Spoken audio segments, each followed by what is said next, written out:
and welcome to everybody on Cloud Fitness. So today's video is a very short video, just to explain exactly how we can add an image to a cell in Databricks. So let's move on quickly to the portal and see exactly how we can do that.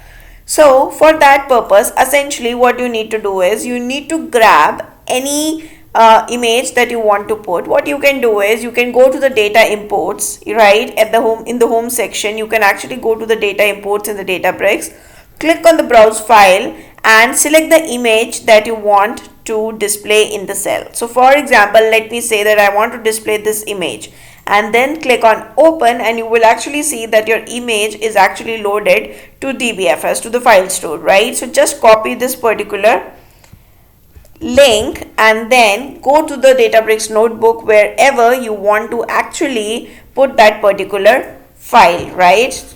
Then write markdown. Basically this is nothing but %md. This is also called as markdown.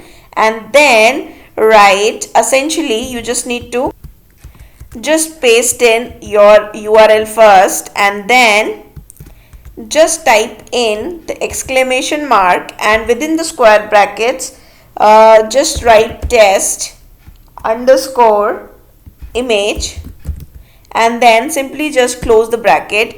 And in fact, you just open and close the brackets over here, and instead of file store, just remove the file store from here and write files for any of the file that you have. You don't have to put file store, just add files, and here you go. Essentially you will have your image in the cell, right? So this is how essentially you can add your image in the cell.